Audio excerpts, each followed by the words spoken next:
Première lettre aux Juifs d'Égypte. Les Juifs de Jérusalem et de toute la Judée saluent leurs frères juifs d'Égypte et leur souhaitent une paix heureuse. Que Dieu se souvienne de l'alliance qu'il a faite avec Abraham, Isaac et Jacob, ses fidèles serviteurs, et qu'il vous couvre de bienfaits. Qu'il vous donne à tous le désir de l'adorer, d'accomplir sa volonté de tout votre cœur et avec un esprit bien disposé. Qu'il ouvre vos cœurs à sa loi et à ses commandements, et qu'il vous accorde la paix. Qu'il écoute vos prières, qu'il pardonne vos fautes et ne vous abandonne pas au moment du malheur. Voilà la prière que nous faisons à Dieu pour vous, ici en ce moment. Quand Démétrius était roi en 169, nous, Juifs, vous avons écrit ceci. Depuis que Jason et ses partisans ont trahi la cause de la terre sainte et de Dieu, notre roi, nous connaissons de grands malheurs. Ces gens-là ont brûlé la grande porte du temple et tué des innocents. Mais nous avons prié le Seigneur et il nous a entendus. Nous avons offert les sacrifices et fait des dons de farine. Nous avons allumé les lampes du temple et présenté les pains offerts à Dieu. Et maintenant, nous vous écrivons pour que vous célébriez la fête des Huttes au mois de Kisle. Écrit en 188. Deuxième lettre. Les Juifs remercient le Seigneur après la mort d'Antiochus Épiphane. Les habitants de Jérusalem et de Judée, ainsi que le conseil et Juda, saluent Aristobule, qui est de la famille des prêtres consacrés au Seigneur, et le conseiller du roi Ptolémée. Nous saluons aussi les Juifs d'Égypte, et leur souhaitons une bonne santé. Dieu nous a sauvés de grands dangers.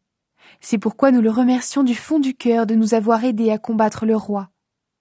Oui, Dieu lui-même a chassé ceux qui sont venus attaquer la ville sainte. En effet, quand le roi Antiochus est allé en Perse, il semblait que personne ne pourrait vaincre son armée. Or, ils ont tous été tués dans le temple de la déesse Nanéa, grâce à une ruse inventée par ses prêtres.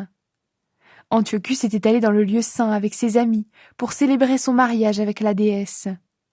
En réalité, il voulait recevoir comme dot les grandes richesses du temple. Les prêtres de Nanéa les ont exposés, puis Antiochus et ses amis sont entrés dans le lieu saint. Mais dès que le roi y était entré, les prêtres ont fermé la porte du temple. Ils ont agi à travers une ouverture cachée dans le plafond, et de là, ils ont écrasé Antiochus et ses amis en leur jetant des pierres. Ils leur ont coupé les membres et la tête, puis ils ont jeté les têtes à ceux qui étaient dehors. Louange pour tout à notre Dieu, qui a livré à la mort ceux qui le méprisaient. Le feu de l'autel est conservé. Le 25 du mois de Kisle, nous allons célébrer la fête de la purification du temple. Nous jugeons bon de vous prévenir pour que vous la célébriez de la même façon que la fête des Huttes. Vous vous rappellerez alors le feu apparu quand Néhémie a offert des sacrifices après la reconstruction du temple et de l'autel. Quand nos ancêtres ont été emmenés en Perse, les prêtres fidèles de ce temps-là ont pris du feu de l'autel et ils l'ont caché en secret au fond d'un puits sans eau. Ils l'ont si bien caché que personne ne l'a découvert. Après de nombreuses années, quand Dieu l'a jugé bon, le roi de Perse a envoyé Néhémie à Jérusalem. Néhémie a demandé aux fils des prêtres qui avaient caché le feu d'aller le rechercher. Ceux-ci ont dit qu'ils n'avaient pas trouvé de feu, mais seulement de l'eau épaisse. Alors Néhémie leur a commandé de prendre de cette eau et de la rapporter. Quand tout était prêt pour le sacrifice, Néhémie a donné l'ordre aux prêtres de verser cette eau sur le bois et sur ce qui était dessus. Ils ont fait cela, et au bout de quelque temps, le soleil, caché par les nuages, s'est mis à briller. À ce moment-là, un grand feu s'est allumé sur l'autel, et tout le monde était étonné. Pendant que le sacrifice brûlait, les prêtres et tous ceux qui étaient là faisaient une prière. Jonathan la commençait, et les autres répondaient avec Néhémie. Voici cette prière. Seigneur, Seigneur Dieu, c'est toi qui as tout créé.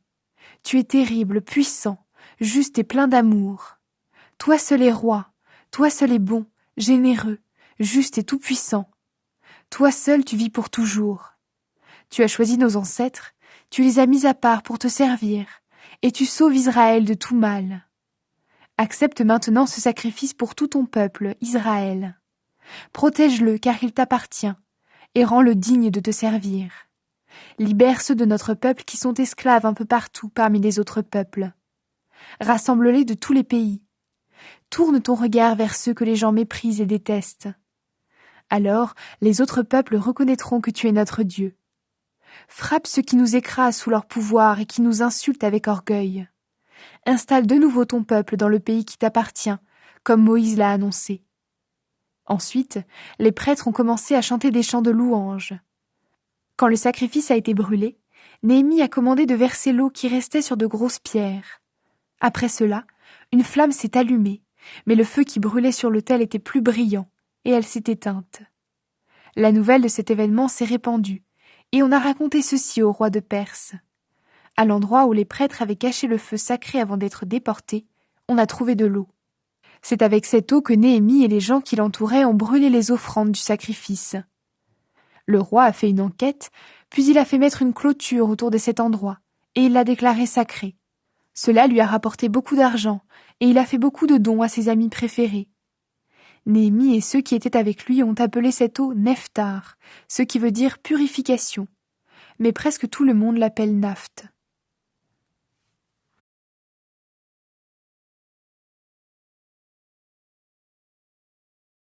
Jérémie cache les ustensiles pour le service de Dieu. Voici ce qu'on trouve dans les textes anciens. Le prophète Jérémie a donné l'ordre à ceux qui partaient en exil de prendre du feu de l'autel, comme on vient de le dire. De plus, le prophète leur a remis le livre de la loi en disant « N'oubliez pas les commandements du Seigneur. Ne vous laissez pas tromper quand vous verrez les statues de dieux en or ou en argent et les bijoux qui les recouvrent. » Jérémie leur a donné d'autres conseils semblables. En particulier, il les a encouragés à rester attachés à la loi de tout leur cœur. Dans un de ses écrits, voici ce qu'on raconte encore. Le prophète, inspiré par un ordre de Dieu, a fait prendre dans le temple la tente de la rencontre et le coffre de l'alliance pour les emporter avec lui. Ensuite, il est allé sur la montagne d'où Moïse avait regardé le pays donné par Dieu à son peuple. Quand Jérémie est arrivé à cet endroit, il a trouvé une grande grotte. Il a mis la tente, le coffre sacré et l'autel du parfum dans cette grotte, puis il a fermé l'entrée. Quelques compagnons de Jérémie ont voulu ensuite revenir en ce lieu pour marquer le chemin, mais ils n'ont pas pu le retrouver. Quand Jérémie a appris cela, il leur a fait des reproches en disant « Ce lieu restera inconnu jusqu'à ce que Dieu ait pitié de son peuple et le rassemble de nouveau. Alors le Seigneur montrera de nouveau ses objets.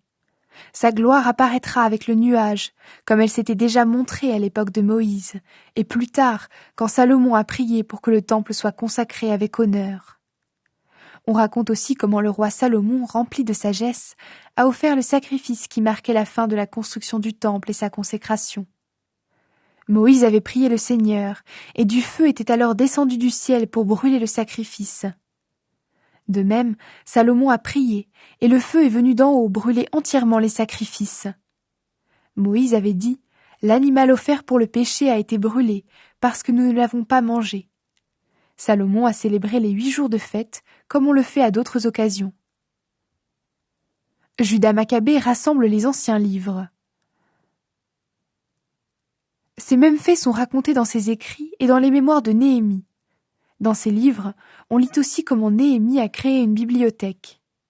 Là, il a rassemblé les livres qui parlaient des rois et des prophètes, les écrits de David et les lettres des rois au sujet des offrandes. Judas a rassemblé de la même façon tous les livres qui se trouvaient un peu partout à cause de la guerre qu'on nous a faite. Ces livres sont entre nos mains. Si vous en avez besoin, envoyez-nous des gens qui vous les rapporteront. Invitation à célébrer la purification du temple. Nous allons bientôt célébrer la fête de la purification du temple. Nous vous écrivons donc pour vous inviter à le faire aussi. Dieu a sauvé tout son peuple. Il a rendu à tous leur territoire, le pouvoir royal, le service des prêtres et les activités du temple, comme il l'avait promis dans sa loi. C'est pourquoi nous espérons que Dieu aura bientôt pitié de nous. Il rassemblera dans son temple saint notre peuple qui se trouve un peu partout sous le ciel. En effet, il nous a déjà délivrés de grands malheurs et il a purifié le temple. L'auteur présente son livre. Des événements importants ont eu lieu à l'époque de Judas Maccabée et de ses frères. Ceux-ci ont purifié le grand temple et ils ont consacré de nouveau l'autel. Ils ont fait la guerre à Antiochus Épiphane et à son fils Eupator. Des puissances du ciel ont agi en faveur de ceux qui ont défendu la foi juive généreusement et avec courage. C'est pourquoi ils ont pu conquérir tout le pays et en chasser les armées ennemies. Pourtant, ils étaient peu nombreux. Ils ont repris le temple célèbre dans le monde entier. Ils ont libéré Jérusalem et imposé les lois qui allaient être supprimées. Tout cela, ils l'ont fait grâce à la faveur et à la grande bonté du Seigneur. L'écrivain Jason de Cyrène a présenté ces événements en 5 livres. Je vais essayer de les résumer en un seul volume. Cette histoire comprend beaucoup de chiffres et les faits sont très nombreux. C'est pourquoi ceux qui veulent étudier tous les récits de cette histoire trouveront cela difficile. J'ai donc cherché à écrire quelque chose d'agréable pour ceux qui se contentent d'une simple lecture. J'ai voulu que ces récits soient faciles à retenir pour ceux qui veulent s'en souvenir. J'ai souhaité ainsi rendre service à tous ceux qui liront ces pages. Je me suis chargée de faire ce résumé qui m'a demandé du travail. Pour moi, cela n'a pas été facile. J'ai beaucoup transpiré et j'y ai passé une partie de mes nuits. La personne qui prépare un grand repas cherche à satisfaire ses invités, et ce n'est pas simple. Ma tâche a été aussi difficile que la sienne. Pourtant, j'étais prêt à supporter de bon cœur ce travail pénible pour rendre service à beaucoup de gens. Je laisse à l'écrivain le soin de donner les détails de chaque événement. Moi, je chercherai seulement à présenter les grandes lignes d'un résumé. Quand on bâtit une maison neuve, l'architecte doit s'occuper de l'ensemble de la construction. Au contraire, celui qui est chargé de la décorer et de faire les peintures doit chercher seulement ce qui est nécessaire à la décoration. C'est la même chose pour moi, à mon avis. Celui qui rapporte des événements historiques doit étudier le sujet en profondeur. Il doit examiner toutes les questions et s'intéresser à chaque détail. Mais celui qui veut résumer ces faits, qui écrit pour être lu par beaucoup de gens, doit renoncer à tout dire. Je vais commencer cette histoire sans rien ajouter à ce qui vient d'être dit. En effet, écrire une longue introduction et ensuite résumer l'histoire elle-même, ce serait stupide.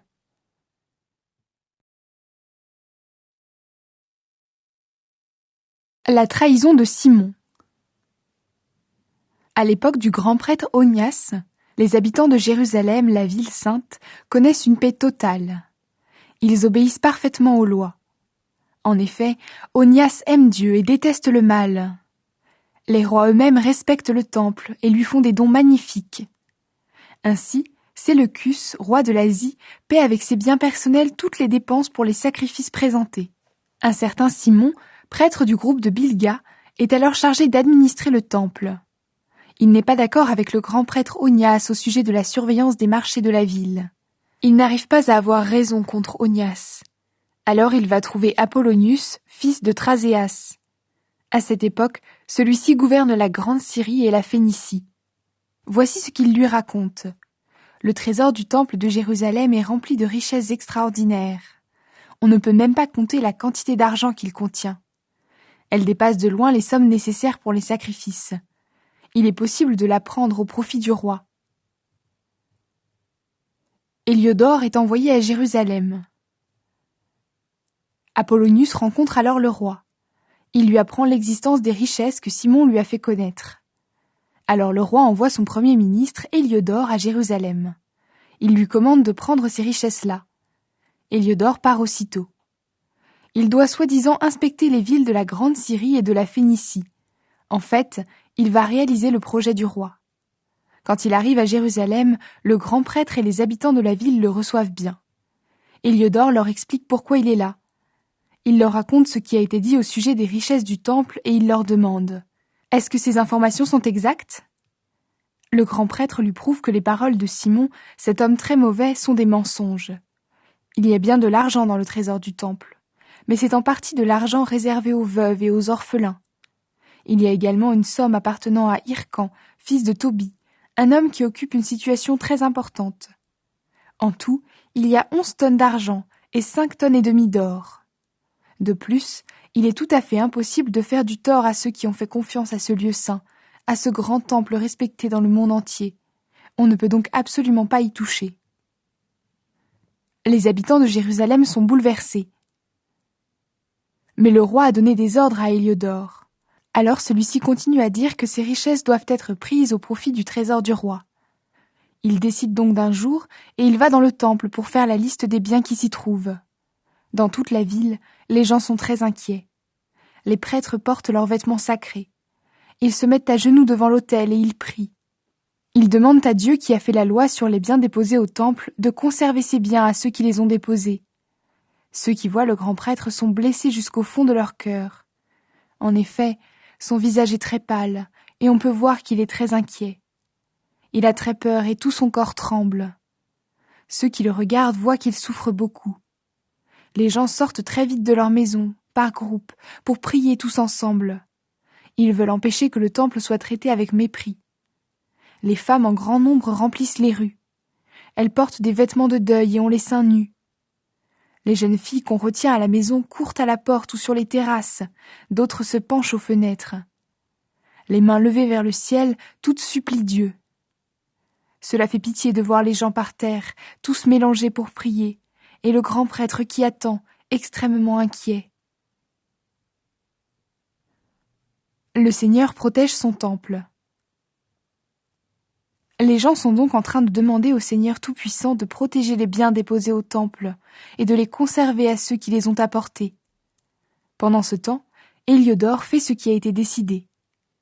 Il est déjà près du trésor du temple avec ses gardes. Au même moment, le maître des esprits du ciel et de toute puissance fait apparaître quelque chose d'extraordinaire. Alors, tous ceux qui ont osé entrer à cet endroit sont effrayés par la force de Dieu. Ils restent sans force et sans courage.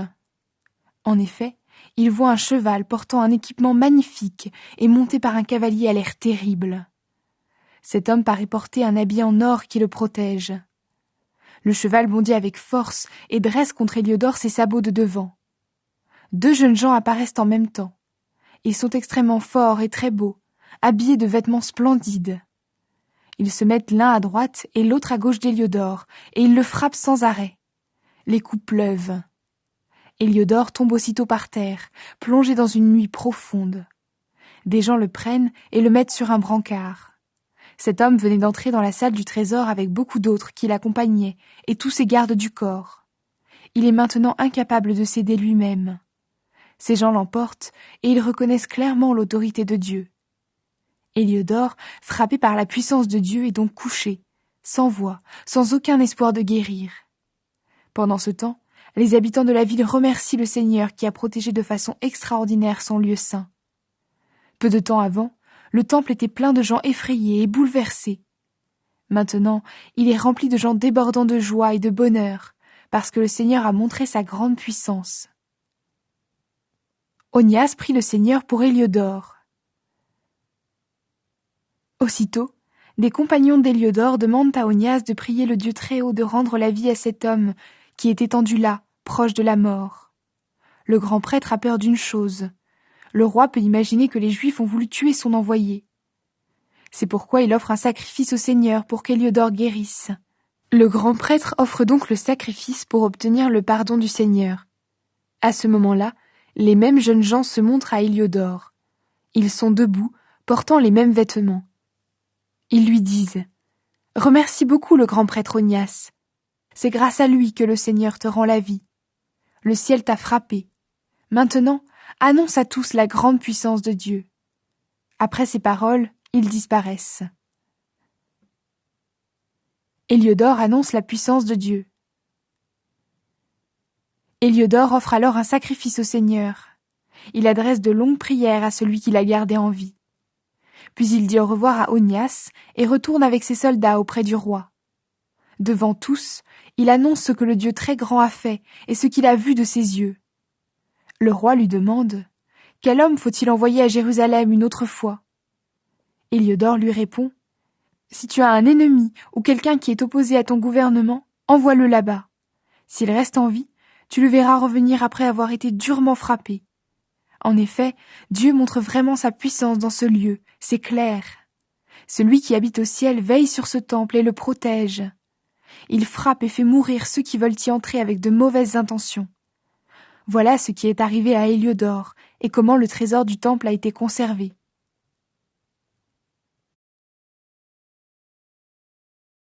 Simon accuse Onias faussement. J'ai montré plus haut comment Simon a trahi son peuple. C'est lui aussi qui a parlé à Apollonius du trésor du temple. Ce même homme se met à accuser Onias faussement. Il dit « C'est le grand prêtre qui a attaqué Héliodore et qui a causé ses malheurs. » Simon ose même accuser Onias d'être l'ennemi du gouvernement. Or Onias est le bienfaiteur de la ville, il protège les gens de son peuple et s'applique à respecter les lois. La haine de Simon est si grande qu'un de ces hommes a assassiné des gens avec son accord. Onias comprend que cette opposition est dangereuse. En effet, il voit qu'Apollonius, fils de Ménesthée, gouverneur de la Grande Syrie et de Phénicie, encourage les mauvais projets de Simon. Onias va alors chez le roi, non pas pour accuser ses frères israélites, mais pour défendre les intérêts du peuple tout entier et de chacun en particulier. Il le voit bien en effet. Si le roi ne fait rien, il est impossible maintenant de retrouver la paix dans les affaires de l'État, car Simon n'arrêtera pas ses folies. Le grand prêtre Jason impose les coutumes grecques. Ensuite, le roi Séleucus meurt, et Antiochus, nommé Épiphane, devient roi à sa place. À ce moment-là, Jason, le frère d'Onias, obtient par des moyens malhonnêtes le poste de grand prêtre. Il rencontre le roi et lui promet 10 tonnes d'argent venant des impôts, et 2200 kilos venant d'ailleurs. De plus, il promet de lui payer encore 4 tonnes d'argent, à une condition. Le roi doit lui donner l'autorisation de créer un gymnase et une école pour jeunes gens. Il doit aussi lui permettre de donner aux habitants de Jérusalem le titre de citoyen de la ville d'Antioche. Le roi donne son accord. Alors Jason prend le pouvoir aussitôt après, et il oblige les autres Israélites à vivre à la manière des Grecs. Il supprime les avantages que les rois ont accordés par bonté aux Juifs grâce à l'action de Jean, le père d'Eupolème. Plus tard, on enverra Eupolème comme ambassadeur à Rome pour y signer un pacte d'amitié et un accord avec les Romains. Jason supprime aussi les institutions dépendant de la loi de Dieu, et il établit des coutumes contraires à cette loi. Il est très content, en effet, de construire un gymnase juste au bas de la colline du temple. Et il persuade les meilleurs des jeunes gens de porter le chapeau des Grecs. Ainsi, les coutumes grecques deviennent à la mode. Les gens suivent de plus en plus les façons de faire étrangères, et tout cela à cause de Jason. Cet homme est vraiment très mauvais, ennemi de Dieu, et il n'est pas digne d'être grand prêtre. Le résultat, c'est que les prêtres eux-mêmes deviennent négligents pour le service de l'autel. Ils ne respectent plus le temple, ils abandonnent les sacrifices. Dès qu'ils entendent le signal, ils vont rapidement participer à des sports pourtant interdits par la loi de Dieu. Ils méprisent les coutumes de leurs ancêtres, mais ils apprécient beaucoup celles que les Grecs honorent. C'est pourquoi ils se trouvent ensuite dans une situation difficile. En effet, ils admirent le genre de vie des Grecs, et ils veulent leur ressembler en tout. Mais les Grecs deviendront leurs ennemis, et ils les feront beaucoup souffrir. On ne désobéit pas aux lois de Dieu sans être puni. La suite de l'histoire va le prouver. Tous les 4 ans, on organise dans la ville de Tyr des concours sportifs en présence du roi. Jason, cet homme impur, envoie comme délégués de Jérusalem des hommes qui ont le titre de citoyens d'Antioche. Ils apportent avec eux 300 pièces d'argent pour le sacrifice qu'ils offrent au dieu Héraclès. Mais ces gens se disent qu'il n'est pas bon de se servir de cette somme pour un sacrifice. Il vaut mieux la garder pour une autre dépense. Jason voulait que cet argent soit destiné à un sacrifice en l'honneur d'Héraclès. Mais ceux qui l'apportent le font servir à la construction de bateaux de guerre. Antiochus Épiphane à Jérusalem. Antiochus a envoyé en Égypte Apollonius, fils de Ménesthée. Il doit assister à la cérémonie de couronnement du roi Philométor. Antiochus apprend alors que celui-ci n'est pas d'accord avec sa façon de gouverner. Il s'efforce donc de défendre son royaume. Il va à Jopé, puis de là à Jérusalem. Jason et les habitants de la ville le reçoivent avec de grands honneurs. Ils le font entrer dans Jérusalem à la lumière des torches et avec des cris de joie. Ensuite, Antiochus retourne en Phénicie avec son armée. Ménélas devient grand prêtre. Au bout de 3 ans, Jason envoie Ménélas auprès du roi Antiochus. Ménélas est un frère de Simon, de qui j'ai déjà parlé. Jason l'envoie apporter de l'argent au roi et le charge de discuter avec lui d'affaires importantes. Ménélas est présenté au roi et il se fait remarquer de lui par ses compliments et ses manières de grand personnage. Il réussit à obtenir pour lui-même le poste de grand prêtre. Pour cela, il offre 8 tonnes d'argent de plus que Jason. Le roi lui donne une lettre qui le nomme à ce poste. Puis il revient à Jérusalem. Or, il ne possède aucune qualité digne d'un grand prêtre. Au contraire, c'est un dictateur violent et cruel, qui se met en colère comme une bête sauvage. Jason a chassé son propre frère par la ruse. À son tour, il est chassé par quelqu'un d'autre, et il est obligé de fuir dans le pays des Ammonites. Ainsi, Ménélas possède le pouvoir, mais il ne donne pas au roi les sommes d'argent qu'il lui a promises. Pourtant, Sostrate, le préfet militaire de Jérusalem, lui réclame cet argent. En effet, c'est lui qui est chargé du règlement des impôts. C'est pourquoi le roi les fait venir tous les deux. En partant, Ménélas nomme son frère Lysimaque pour le remplacer comme grand prêtre, et Sostrate nomme Cratès, le chef des soldats chypriotes, comme préfet militaire. Ménélas fait tuer le grand prêtre Onias. À cette époque, les habitants de Tarse et de Malos se révoltent.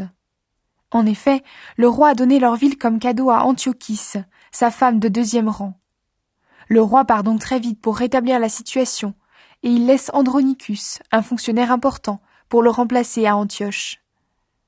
Ménélas pense que c'est une bonne occasion pour lui. Il vole dans le temple quelques objets en or, et il les offre à Andronicus. Il réussit à en vendre d'autres à Tyr et aux villes voisines. Quand Onias apprend la nouvelle de façon sûre, il se réfugie dans un temple, à Daphné, près d'Antioche. De là, il adresse des reproches à Ménélas. Alors celui-ci rencontre Andronicus en secret, et il le persuade de tuer Onias. Andronicus vient donc trouver Onias, et en mentant, il parvient à le rassurer. Il lui tend sa main droite et lui fait des promesses. Il arrive ainsi à le convaincre de sortir du temple. Pourtant, Onias n'a pas entièrement confiance. Andronicus le tue immédiatement, en méprisant totalement la justice. C'est pourquoi les Juifs, mais aussi beaucoup de non-Juifs, sont bouleversés et révoltés par ce meurtre horrible. Andronicus subit les conséquences de son crime. Quand le roi revient de Cilicie, les Juifs d'Antioche viennent le trouver au sujet de la mort injuste d'Onias. Les Grecs aussi détestent ce crime. Le roi Antiochus est profondément triste et plein de pitié. Il se met à pleurer en pensant à la sagesse et à la belle conduite du mort. Ensuite, dans une violente colère, il commande d'enlever aussitôt le vêtement rouge de cérémonie à Andronicus et de lui arracher ses habits. Puis on lui fait traverser toute la ville jusqu'à l'endroit où il a assassiné Onias à la façon d'un traître. Le roi fait tuer l'assassin à cet endroit-là. Voilà comment le Seigneur frappe Andronicus d'une juste punition. Mort de Lysimaque, frère de Ménélas. Pendant ce temps, Lysimaque commet de nombreux vols dans le temple de Jérusalem, avec l'accord de son frère Ménélas. Ainsi, beaucoup d'objets en or ont déjà été emportés. On apprend cette nouvelle dans la ville, et les habitants se réunissent en foule contre Lysimaque. Les gens sont très excités, et dans une violente colère. Alors Lysimaque arme à peu près 3000 hommes, et il se met à écraser le mouvement avec violence. Les soldats sont commandés par un certain Oranos, un homme aussi vieux que stupide. Quand les gens voient que Lysimaque les attaque, les uns prennent des pierres, d'autres de gros bâtons. Certains prennent de la cendre des sacrifices, et ils lancent tout cela en désordre sur Lysimaque et ses hommes. De cette façon, ils blessent beaucoup de soldats, ils en tuent quelques-uns, et ils obligent tous les autres à fuir. Ils tuent Lysimaque, le voleur d'objets sacrés près de la salle du trésor. Ménélas est libéré injustement. À cause de ces événements, on fait un procès à Ménélas. Quand le roi vient à Tyr, le conseil des anciens de Jérusalem envoie 3 délégués pour lui présenter l'accusation. Ménélas voit qu'il va perdre sa cause.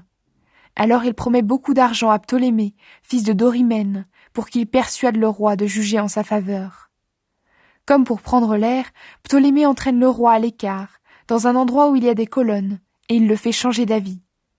Ainsi, le roi rejette les accusations qu'on porte contre cet homme qui a pourtant causé tout ce mal. Par contre, il condamne à mort les malheureux délégués. Or, même si ces hommes s'étaient défendus devant les Scythes, ceux-ci les auraient déclarés innocents. Ainsi, les 3 hommes qui ont pris la défense de Jérusalem, du peuple juif et des objets sacrés, subissent aussitôt cette punition injuste. Même des habitants de Tyr, choqués par cette méchanceté, font pour eux de grandes cérémonies de deuil. Mais Ménélas garde son poste, parce que ceux qui ont le pouvoir aiment l'argent. Il devient de plus en plus méchant, et il se montre le grand ennemi de son peuple.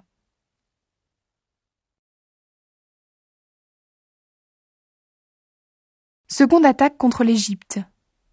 Vers cette époque-là, Antiochus se prépare à attaquer l'Égypte pour la deuxième fois. Pendant presque 40 jours, les gens voient apparaître des cavaliers habillés de vêtements brodés d'or dans toute la ville de Jérusalem. Ils courent dans l'air avec des troupes armées de lances et d'épées. Ils sont par groupes de 250, rangés pour le combat. De tous côtés, des hommes attaquent et se défendent. C'est une mer de boucliers en mouvement, une forêt de lances.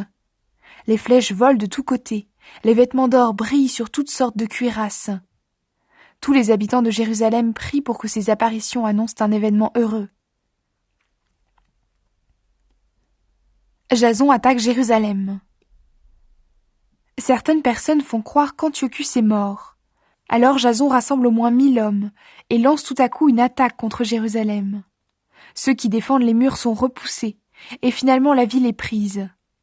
Ménélas se réfugie dans la citadelle qui domine le temple. Jason tue sans pitié les autres Israélites. Il ne comprend pas qu'une victoire remportée sur ceux qui sont de sa famille est le plus grand des échecs. Il croit vaincre des ennemis, or ce sont des gens de son peuple. Pourtant, il ne réussit pas à prendre le pouvoir. De plus, cette trahison le couvre de honte, et il doit partir se réfugier de nouveau dans le pays des Ammonites. Sa vie criminelle se termine misérablement. Il est tout d'abord accusé devant Arétas, le chef des Arabes. Puis il fuit d'une ville dans l'autre. Tous le poursuivent.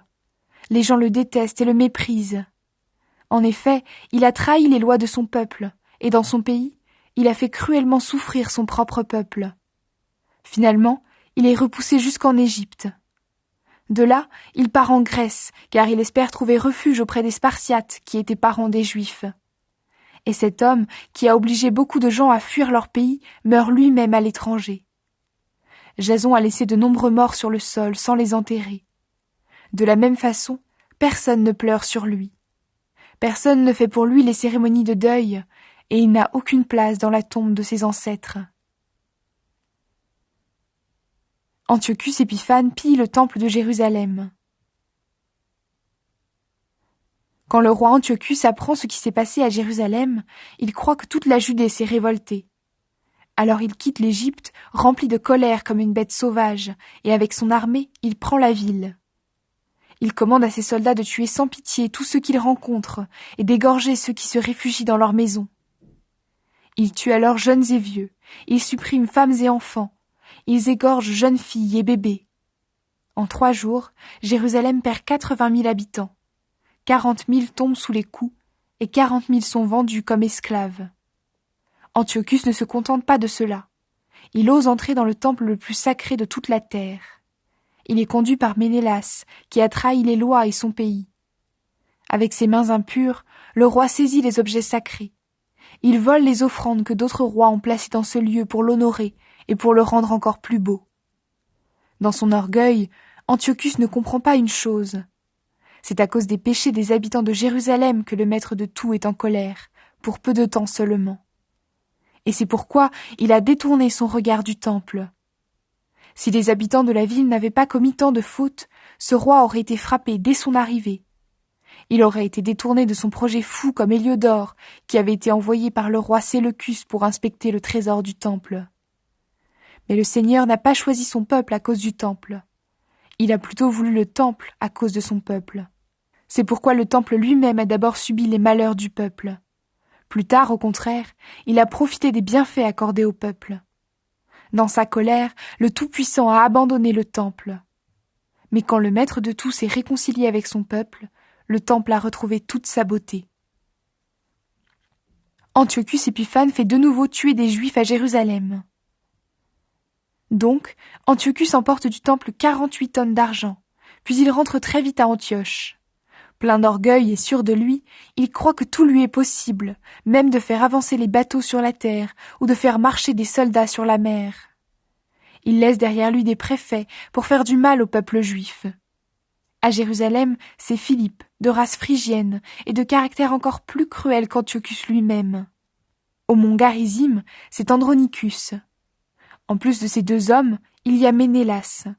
Il domine son peuple plus méchamment encore que les deux autres. Antiochus déteste beaucoup les Juifs. Alors il envoie à Jérusalem Apollonius, le chef des soldats de Mysie, avec une armée de 22 000 hommes. Il leur commande de tuer tous les hommes adultes de la ville et de vendre les femmes et les enfants comme esclaves.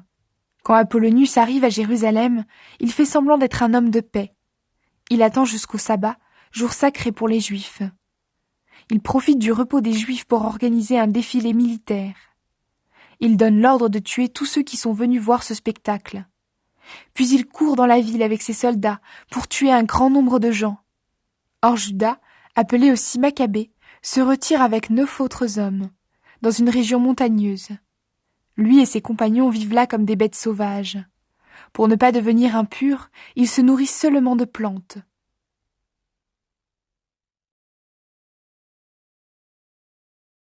Les cultes grecs sont installés dans le temple. Peu de temps après, le roi envoie l'Athénien Géronte à Jérusalem. Il doit forcer les Juifs à abandonner les lois de leurs ancêtres et à ne plus vivre selon les lois de Dieu. De plus, il doit rendre impur le temple de Jérusalem et le consacrer à Zeus, le dieu du mont Olympe. Pour ce qui est du temple du mont Garizim, il doit le consacrer à Zeus, le dieu de l'hospitalité, comme les habitants de cette région le demandent.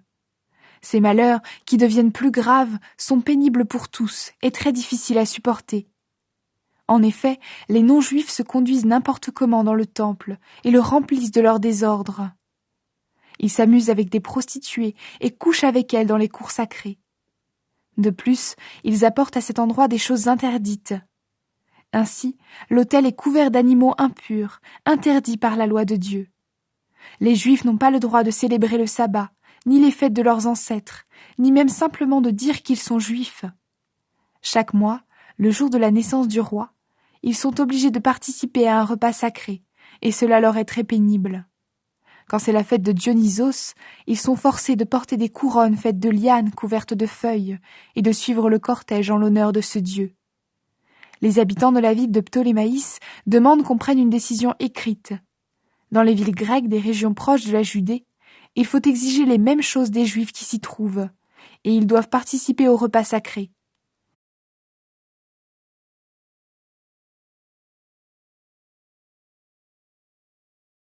Ainsi, 2 femmes doivent aller devant le tribunal parce qu'elles ont fait circoncire leurs enfants. On les promène devant tout le monde à travers la ville, avec leurs bébés pendus à leur sein. Puis on les jette du haut des murs de la ville. D'autres Juifs sont allés ensemble dans des grottes proches de Jérusalem pour célébrer le sabbat en cachette. Des gens les dénoncent à Philippe, et ils sont brûlés ensemble. En effet, par respect pour ce jour sacré, ils renoncent à se défendre eux-mêmes. Le sens de ces souffrances. Je demande à ceux qui liront ce livre de ne pas se laisser décourager par ces malheurs. Ils doivent croire que ces souffrances avaient pour but d'éduquer notre peuple, et non pas de le supprimer. En effet, il arrive que des gens se révoltent contre Dieu. S'il les punit rapidement, au lieu de les laisser agir trop longtemps, c'est un signe de sa grande bonté. Pour punir les autres peuples, le Maître de tout attend avec patience qu'ils commettent tous les péchés possibles. Mais ce n'est pas de cette façon qu'il a jugé bon d'agir avec nous. Ainsi, il ne nous laisse pas commettre tous les péchés possibles pour nous punir seulement au dernier moment. C'est pourquoi il ne nous retire jamais sa bonté. Quand Dieu éduque son peuple par la souffrance, il ne l'abandonne pas. Je voulais simplement rappeler cette vérité. Après ces quelques mots, il faut revenir à notre histoire. La mort d'Élazar, un maître de la loi. Parmi les principaux maîtres de la loi, il y a Élazar. Il est très âgé et il a un beau visage. On veut l'obliger à manger du porc en lui ouvrant la bouche de force. Mais Élazar préfère mourir avec honneur plutôt que de vivre dans la honte. Il recrache donc la viande et il marche librement vers le lieu où il doit être mis à mort. Ainsi, il montre comment chacun doit agir dans une situation semblable. On doit avoir le courage de rejeter les aliments interdits, même quand on tient à sa vie. Ceux qui sont responsables de ce repas contraire à la loi de Moïse connaissent Élazar depuis longtemps. Ils le prennent à part et lui donnent ce conseil. Apporte un plat de viande que tu peux manger et que tu as préparé toi-même. Tu n'auras qu'à faire semblant de manger de la viande du sacrifice commandé par le roi. En agissant ainsi, tu échapperas à la mort et tu seras traité avec bonté, car nous sommes de vieux amis, toi et nous. Mais Lazare veut agir avec honneur. C'est un homme âgé, respecté à cause de sa vieillesse et de ses cheveux d'une blancheur éclatante. Depuis son enfance, il a mené une vie sans reproche. Il prend donc une décision qui est digne de tout cela, mais surtout en accord avec la loi sainte que Dieu lui-même a établie. C'est pourquoi il demande qu'on l'envoie rapidement dans le monde des morts. Il ajoute « Un homme de mon âge ne doit pas agir faussement. Sinon, beaucoup de jeunes vont croire qu'à 90 ans, j'ai décidé de suivre les coutumes des étrangers. À cause de cette attitude fausse, par ma faute, ils se laisseront tromper eux aussi. Moi, je ne vivrai que quelques jours de plus, mais ce sera la honte de ma vieillesse, et je perdrai l'honneur. Et même si j'évite pour le moment la punition des hommes, je n'échapperai pas, vivant ou mort, au jugement du Tout-Puissant. C'est pourquoi, en quittant aujourd'hui la vie avec courage, je me montre digne de mon grand âge. En choisissant généreusement et en toute liberté de mourir pour nos lois établies par Dieu et dignes de respect, je vais laisser aux jeunes le noble exemple d'une belle mort. » Après ces paroles, il marche tout droit vers le lieu où il doit être mis à mort. Pour ceux qui le conduisent, ces paroles sont de la folie. Alors, il change d'attitude. Ces hommes qui ont été bons pour lui peu de temps avant deviennent méchants. Et Lazare va bientôt mourir sous leurs coups. Il gémit et dit « Le Seigneur sait tout parfaitement. Il sait que je pouvais échapper à la mort. Et pourtant, maintenant, mon corps souffre cruellement sous les coups de fouet. Mais dans mon cœur, je souffre avec joie, parce que je respecte Dieu. » Voilà comment cet homme a quitté la vie. Par cette mort, il laisse un exemple de courage remarquable, non seulement aux jeunes, mais aussi à l'ensemble de son peuple.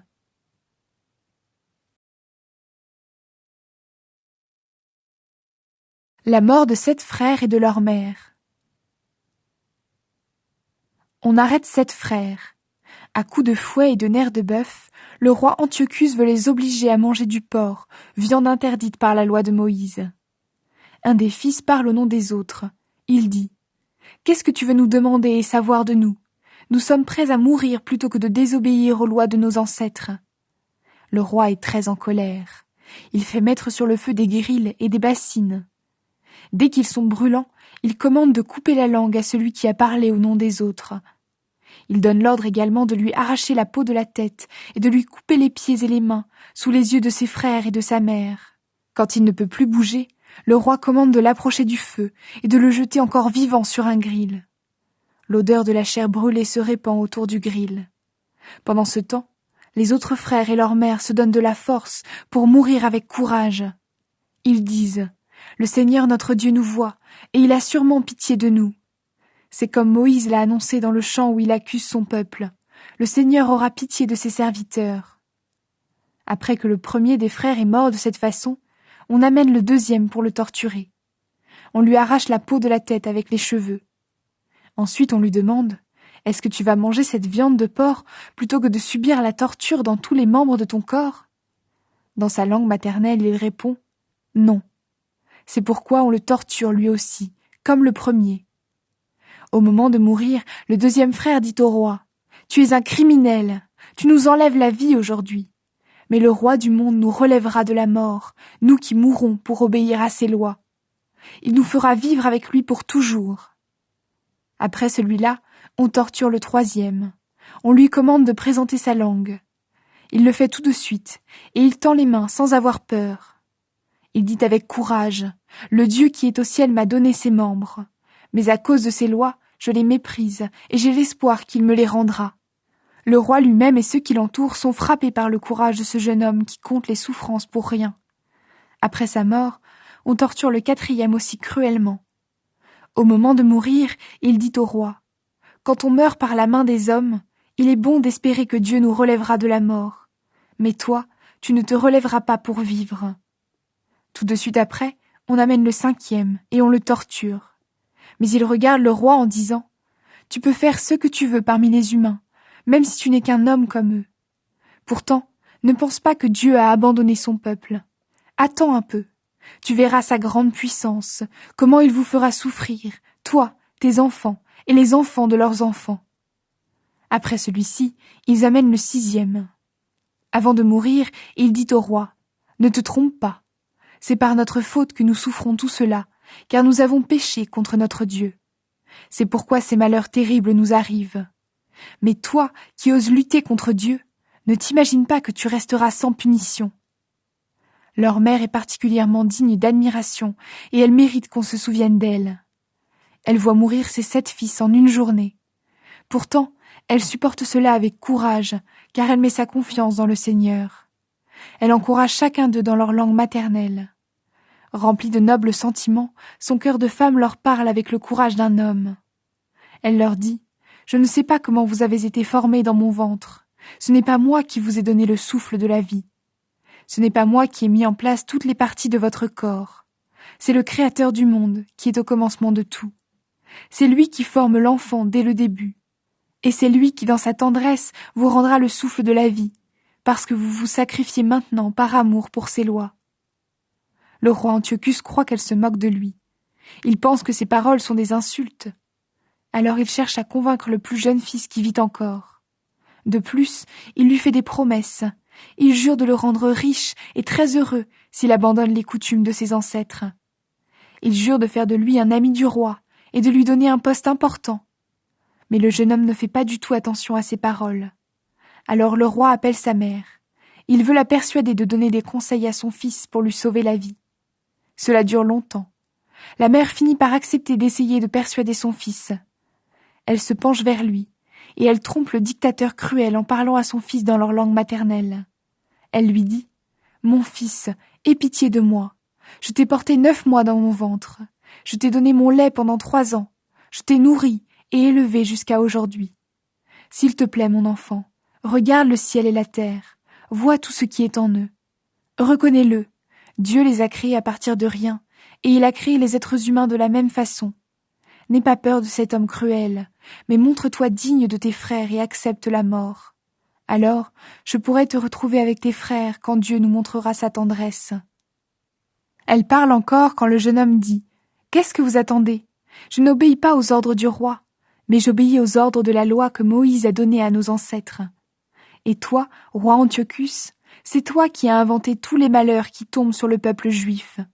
Mais tu n'échapperas pas à la main de Dieu. Nous autres, nous souffrons à cause de nos péchés. Notre Seigneur, le Dieu vivant, est en colère contre nous pour peu de temps seulement. Mais c'est pour nous corriger et nous éduquer. Ensuite, il fera de nouveau la paix avec nous, ses serviteurs. Mais toi, ennemi du Seigneur, le plus dégoûtant de tous les humains, inutile de te gonfler d'orgueil. Toi qui lèves la main contre les serviteurs du Seigneur, ne garde pas de faux espoirs. Oui, le Tout-Puissant voit tout, et tu n'as pas encore échappé à son jugement. Mes frères ont souffert peu de temps pour être fidèles à l'alliance de Dieu, et ils recevront la vie avec lui pour toujours. Mais toi, Dieu te jugera, et tu seras justement puni à cause de ton orgueil. Moi, comme mes frères, j'offre mon corps et ma vie pour obéir aux lois de mes ancêtres. Je demande à Dieu d'avoir bientôt pitié de notre peuple. Je le prie de te faire reconnaître par des souffrances et des malheurs que lui est Dieu.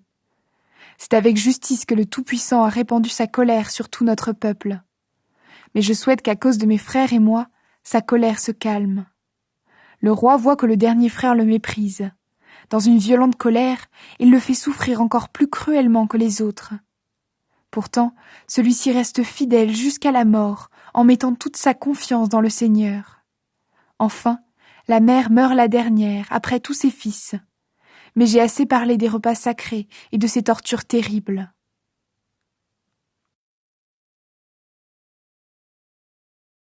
Judas Maccabée se révolte. Judas Maccabée et ses hommes vont en secret d'un village à l'autre. Ils appellent leurs frères juifs pour qu'ils les suivent. Ils attirent à eux environ 6000 hommes qui sont restés fidèles à la foi juive. Voici comment ils supplient le Seigneur. « Viens au secours de ton peuple que tout le monde fait souffrir. Aie pitié du temple, que ceux qui méprisent Dieu ont rendu impur. Montre ta bonté envers la ville détruite, qui va bientôt être rasée. Entends la voix du sang de ceux qui crient vers toi pour demander vengeance. Souviens-toi des crimes de ceux qui ont massacré des enfants innocents. N'oublie pas les insultes qu'ils ont lancées contre toi. Tu montreras ainsi que tu détestes le mal. Dès que Judas est à la tête d'une troupe organisée, les non-juifs ne peuvent plus rien contre lui. En effet, le Seigneur abandonne sa colère pour montrer sa bonté envers son peuple.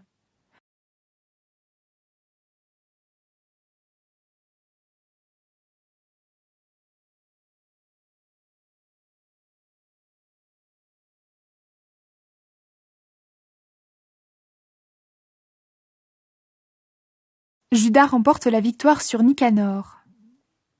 Philippe voit ceci. Judas avance rapidement, et il remporte des victoires de plus en plus souvent. Alors, il écrit à Ptolémée, gouverneur de la Grande Syrie et de la Phénicie, et il lui demande de venir au secours des affaires du roi.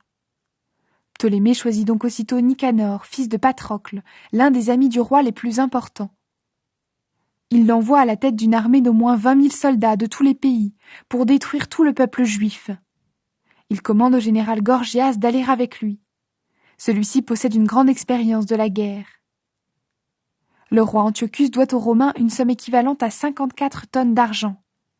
Nicanor décide de rembourser cette dette en vendant les prisonniers juifs comme esclaves. Il envoie très vite, aux villes situées près de la mer Méditerranée, une invitation pour venir acheter des esclaves juifs. Il promet de leur livrer 90 personnes pour 27 kilos d'argent. Il ne s'attend pas à la punition que le Tout-Puissant va lui envoyer. Judas apprend que Nicanor s'est mis en route. Il prévient ses hommes que l'armée ennemie approche. Alors ceux qui ont peur et qui ne croient pas à la justice de Dieu s'enfuient et vont ailleurs. Les autres vendent tout ce qu'ils possèdent, et ils prient le Seigneur de délivrer ceux que Nicanor, cet homme horrible, a vendus avant le début du combat. Ils disent au Seigneur, « Si tu ne veux pas nous délivrer à cause de nous-mêmes, souviens-toi au moins des alliances établies avec nos ancêtres. Rappelle-toi que ton grand nom plein de gloire a été prononcé sur nous. » Judas Maccabée rassemble ses hommes. Ils sont 6 000. Il leur dit, « Ne vous laissez pas effrayer par les ennemis. N'ayez pas peur de cette foule de non-juifs qui nous attaquent injustement. Combattez avec courage. Souvenez-vous toujours des actes criminels que ces gens-là ont commis contre le temple. Ils ont couvert Jérusalem de honte, et en plus, ils ont supprimé les coutumes de nos ancêtres. » Judas ajoute, « Nos ennemis comptent sur leurs armes et sur leurs actions pleines d'audace. Mais nous mettons notre confiance dans le Dieu Tout-Puissant. Il est capable d'un seul signe de tête de renverser ceux qui viennent nous attaquer, et le monde entier avec eux. Souvenez-vous de toutes les fois où Dieu a protégé nos ancêtres. Par exemple, à l'époque de Sennachérib, quand il a fait mourir 185 000 hommes. Souvenez-vous aussi de la bataille contre les Galates en Babylonie. Ce jour-là, 8 000 Juifs, aidés de 4 000 Macédoniens, ont combattu 120 000 hommes. Les Macédoniens étaient en difficulté. Mais avec l'aide de Dieu, les 8 000 Juifs ont complètement détruit leurs ennemis, et ils leur ont pris de nombreuses richesses. Par ces paroles, Judas encourage ses soldats et les prépare à mourir pour la loi de Dieu et pour leur patrie. Il divise son armée en 4 groupes. Chaque groupe comprend environ 1500 soldats. Il met chacun de ses frères Simon, Joseph et Jonathan à la tête d'un groupe. Lui-même commande aussi un groupe. Il demande à Élasar de lire un passage du livre saint. Puis il donne pour mot d'ordre « avec l'aide de Dieu ». Ensuite, à la tête du premier groupe, il attaque Nicanor. Le Tout-Puissant est du côté des Juifs. Ils peuvent alors détruire plus de 9 000 ennemis. Il blesse la plupart des autres soldats de Nicanor et il les oblige tous à fuir.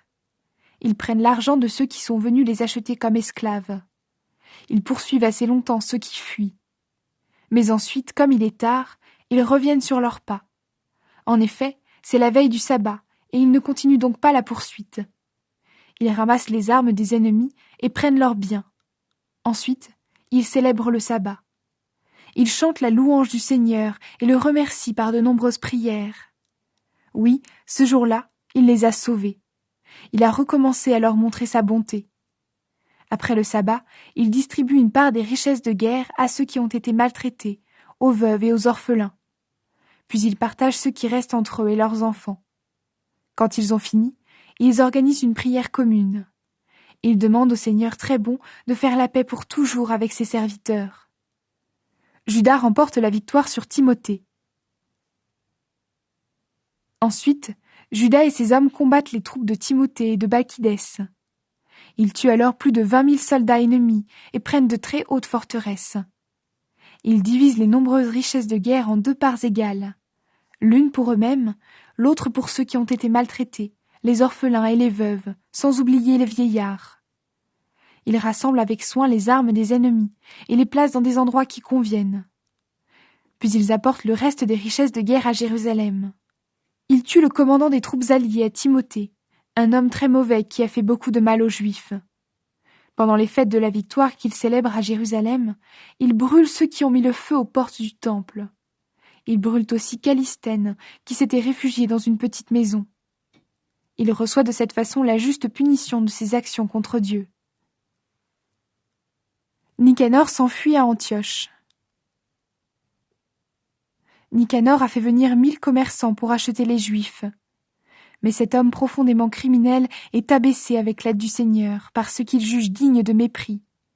Il quitte donc son magnifique uniforme et il part seul à travers les champs, comme un esclave en fuite. Avec une chance extraordinaire, il arrive à Antioche alors que son armée est détruite. Il a promis aux Romains de rembourser la dette du roi en vendant les habitants de Jérusalem. Or maintenant, il reconnaît que les Juifs ne peuvent pas être vaincus. En effet, ils ont quelqu'un pour les défendre, car ils obéissent aux lois que ce défenseur leur a données.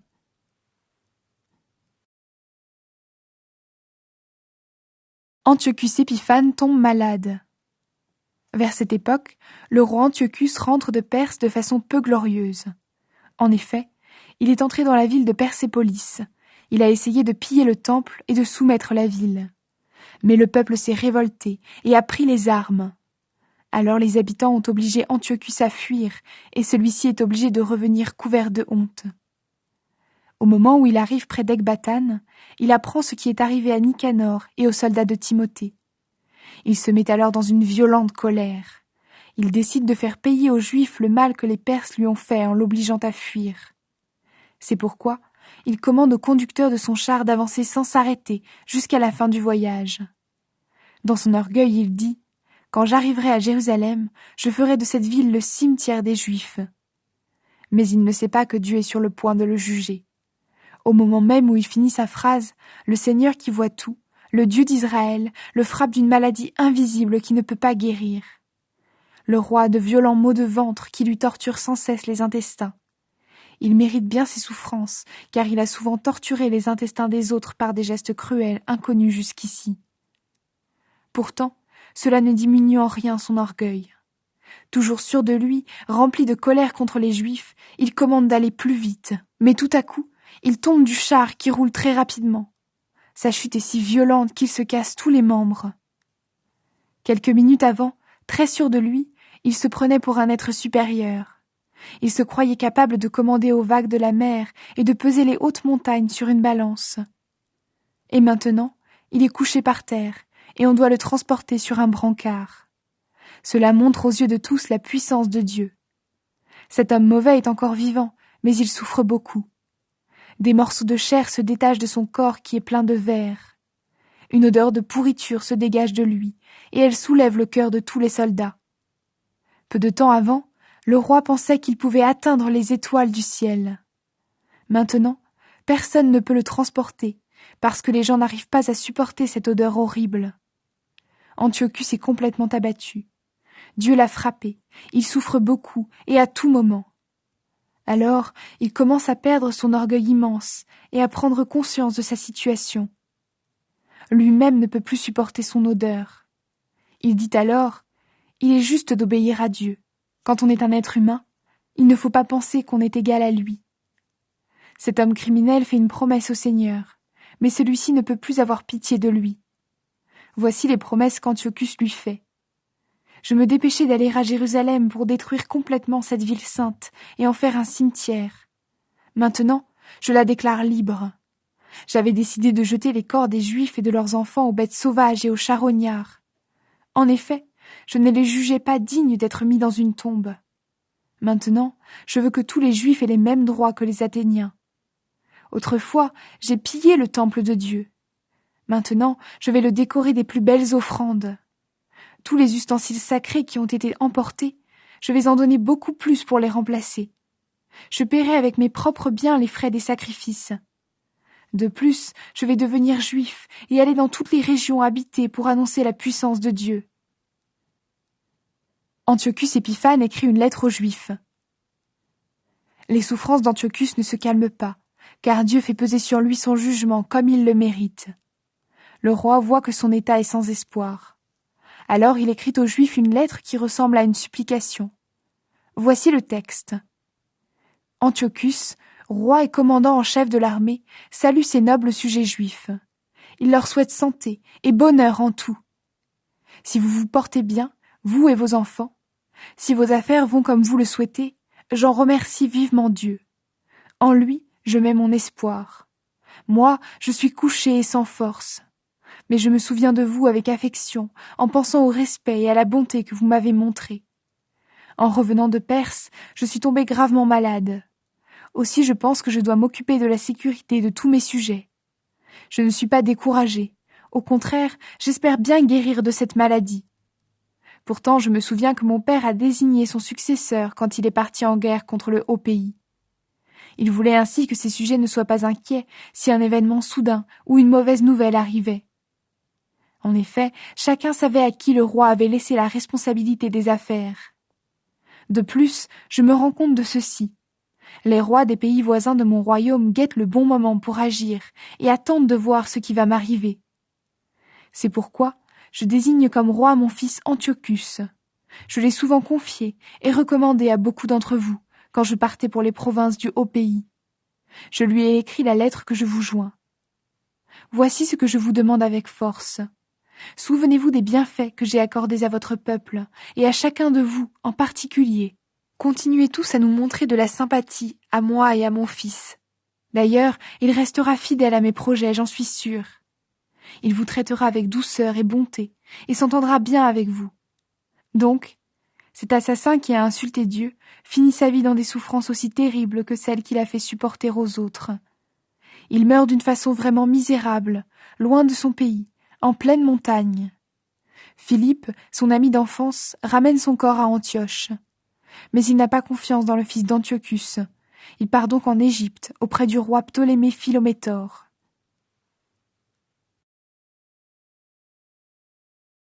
Le temple est purifié. Judas Maccabée et ses hommes reprennent le temple et la ville de Jérusalem, avec le Seigneur pour guide. Ils détruisent les autels que les étrangers ont construits sur la place publique, ainsi que les autres lieux de culte non juifs. Ils purifient le temple, puis ils construisent un nouvel autel.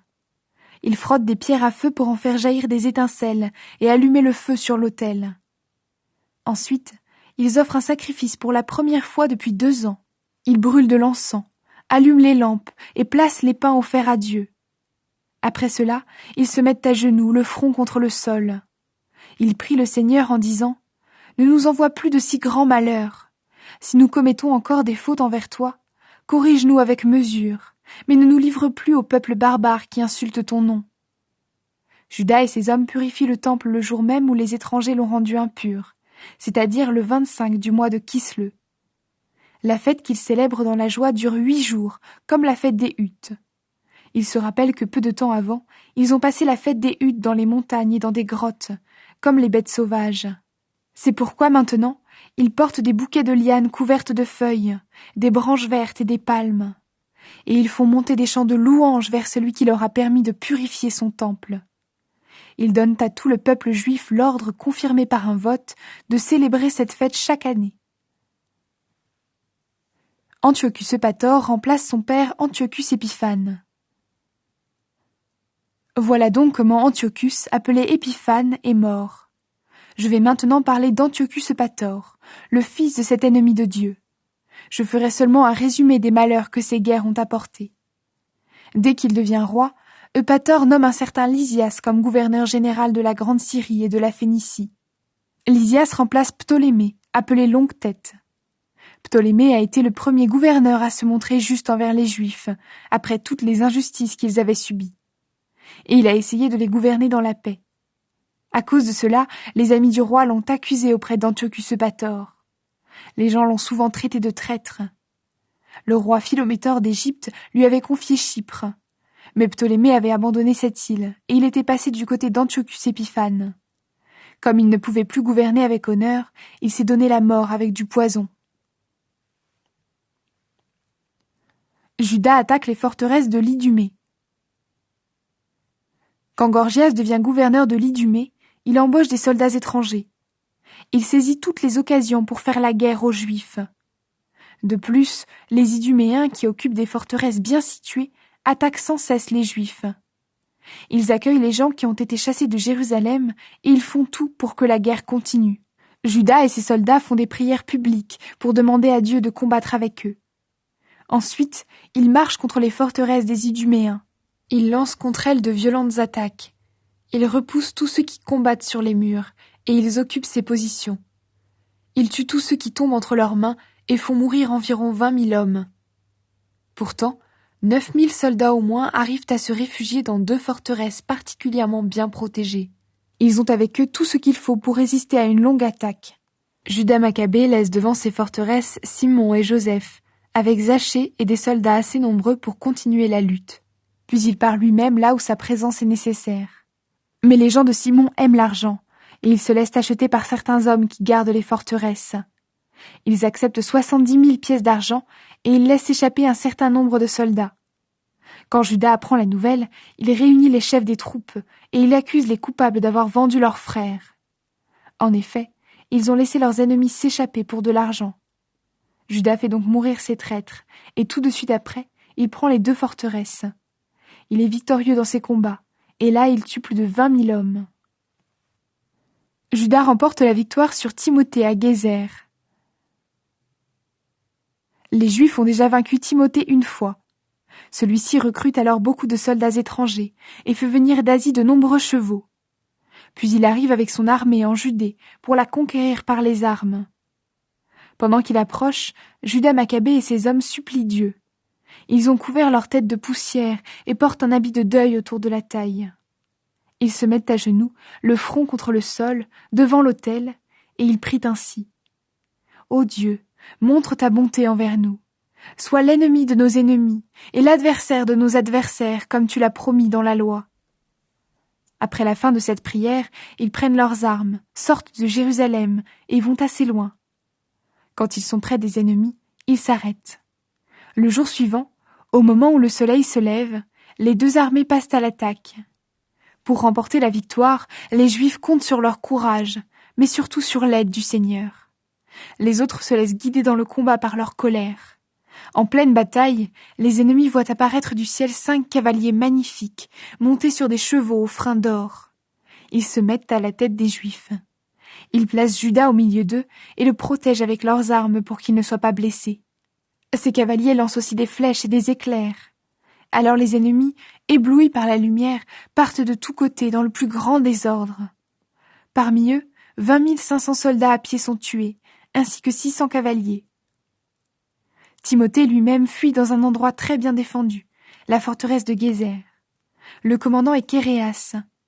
Juda et ses hommes attaquent cette place avec ardeur pendant 4 jours. Ceux qui se trouvent à l'intérieur sont tout à fait sûrs d'être en sécurité dans ce lieu. C'est pourquoi ils se moquent du Dieu des Juifs et insultent ceux qui les attaquent. Le 5e jour, au lever du soleil, 20 jeunes soldats de la troupe de Juda, brûlant de colère à cause de ces moqueries, s'élancent contre les murs avec un très grand courage. Remplis d'une colère sauvage, ils tuent tous ceux qui tombent entre leurs mains. D'autres les suivent. Ils font le tour de la forteresse pour attaquer les ennemis du côté opposé. Ils mettent le feu autour et ils allument des tas de bois pour brûler vivants ceux qui se sont moqués de Dieu. D'autres cassent les portes et ils ouvrent un passage au reste de l'armée. La ville est rapidement prise. Timothée s'est caché dans une citerne. On le tue avec son frère Kéréas et Apollophane. Après ces exploits, les Juifs chantent la louange du Seigneur. Ils le remercient, car il a accordé de grands bienfaits à Israël, et il leur a donné la victoire.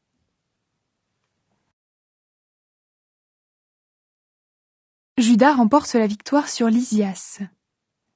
Lysias, le premier ministre, est un parent du roi. Il a participé à son éducation.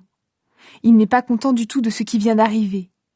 Très peu de temps après, il rassemble environ 80 000 hommes, tous les chevaux et tous les cavaliers. Ensuite, il part combattre les Juifs. Il a l'intention de transformer Jérusalem en une ville grecque. Il veut faire payer un impôt pour le temple, comme cela se passe pour les lieux sacrés des autres peuples. Il veut aussi vendre chaque année la charge de grand prêtre. Lysias ne s'occupe absolument pas de la puissance de Dieu. Il met plutôt sa confiance dans ses dizaines de milliers de soldats à pied, ses milliers de cavaliers et ses 80 éléphants de combat. Il entre en Judée et arrive à Beth-Sour, une forteresse située à environ 28 kilomètres au sud de Jérusalem. Il passe à l'attaque. Quand Juda et ses hommes apprennent que Lysias attaque les forteresses du pays, ils réunissent le peuple. Ils demandent au Seigneur en gémissant et en pleurant d'envoyer un bon ange à Israël pour le sauver. Juda prend les armes le premier, et il encourage les autres à faire face au danger avec lui, pour aider les gens de leur peuple. Ils se mettent en route tous ensemble avec ardeur. Ils ne sont pas encore très loin de Jérusalem. Ils voient alors apparaître un cavalier en vêtements blancs qui agite des armes en or. Alors tous ensemble remercient Dieu pour sa bonté. Il leur donne un si grand courage qu'ils sont prêts à transpercer non seulement des hommes, mais encore les animaux les plus sauvages, et même de hauts murs en fer. Le Seigneur a pitié d'eux. Ils avancent donc en ordre de combat, avec l'aide de ce cavalier venu du ciel. Ensuite, comme des lions, ils s'élancent contre les ennemis. Ils renversent 11 000 soldats à pied et 1600 cavaliers, et ils obligent tous les autres à fuir. Presque tous ceux qui s'enfuient sont blessés et sans armes. Lysias lui-même ne sauve sa vie qu'en fuyant de façon honteuse. Lysias fait la paix avec les Juifs. Pourtant, Lysias ne manque pas d'intelligence. Il réfléchit à la défaite qu'il vient de subir. Il comprend ceci. On ne peut pas vaincre le peuple juif, parce que le Dieu puissant combat avec eux. Il leur envoie donc des messagers pour leur proposer de faire la paix dans des conditions justes. Il leur promet aussi d'obliger le roi à devenir leur ami. Juda, qui a le souci du bien de tous, accepte tout ce que Lysias lui propose. De son côté, le roi accepte toutes les demandes des Juifs que Juda a communiquées par écrit à Lysias. Lysias écrit une lettre aux Juifs. Voici la lettre que Lysias écrit aux Juifs. Lysias salue le peuple juif. Vos délégués, Jean et Absalom, m'ont remis le texte ci-joint. Ils m'ont demandé une réponse au sujet des propositions que vous avez faites. J'ai présenté au roi tout ce qu'il fallait lui montrer, et il a accordé ce qui était possible. Si donc vous êtes toujours aussi bien disposés envers le gouvernement, j'essaierai à l'avenir de travailler au bonheur de votre peuple. Pour les problèmes de détail, j'ai chargé vos délégués et les miens d'en discuter avec vous. Recevez mes salutations les meilleures. Écrit en 148, le 24 du mois de Zeus Corinthien. Le roi Antiochus Eupator écrit à Lysias et aux Juifs. Voici la lettre que le roi écrit à Lysias. Le roi Antiochus salue son frère Lysias. Depuis que mon père est allé retrouver les dieux, je désire que les gens de mon royaume s'occupent de leurs affaires et vivent en paix. Or j'ai appris ceci. Les Juifs refusent de suivre les coutumes grecques comme mon père le voulait. Ils préfèrent leur façon de vivre particulière et ils demandent l'autorisation d'obéir à leurs lois. Je désire que ce peuple aussi reste tranquille. Je commande donc qu'on leur rende leur temple et qu'on les laisse vivre selon les coutumes de leurs ancêtres. Alors, tu feras bien de leur envoyer un messager qui les informera de mon désir de paix. Quand ils connaîtront ma décision, ils seront rassurés et s'occuperont de leurs affaires dans la paix. Voici la lettre que le roi a adressée au peuple juif. Le roi Antiochus salue le conseil des anciens et tous les autres juifs. J'espère que vous allez bien. Moi-même, je suis en bonne santé. Ménélas m'a fait savoir que vous désirez rentrer chez vous et reprendre vos occupations. Donc, aucun de ceux qui rentreront chez eux avant le 30 du mois de Xantique ne sera puni. Vous pourrez suivre vos règles concernant la nourriture et vos autres lois, comme avant. De plus, si l'un de vous commet une faute sans le vouloir, il ne devra pas être puni. Je vous envoie aussi Ménélas pour vous rassurer. Recevez mes salutations les meilleures. Écrit en 148, le 15 du mois de Xantique. Les Romains écrivent une lettre aux Juifs. Voici la lettre que de leur côté, les Romains envoient aux Juifs. Quintus Memmius et Titus Manius, délégués des Romains, saluent le peuple juif. Nous approuvons ce que Lysias, parent du roi, vous a accordé. Au sujet des propositions qu'il a décidé de présenter au roi, nous vous demandons de les étudier avec soin. Puis envoyez-nous quelqu'un rapidement. Nous parlerons alors de cela avec le roi d'une façon qui sera avantageuse pour vous, car nous allons à Antioche. Aussi, envoyez-nous rapidement des délégués pour que nous connaissions nous aussi votre point de vue. Recevez nos salutations les meilleures. Écrit en 148, le 15 du mois de Xantique.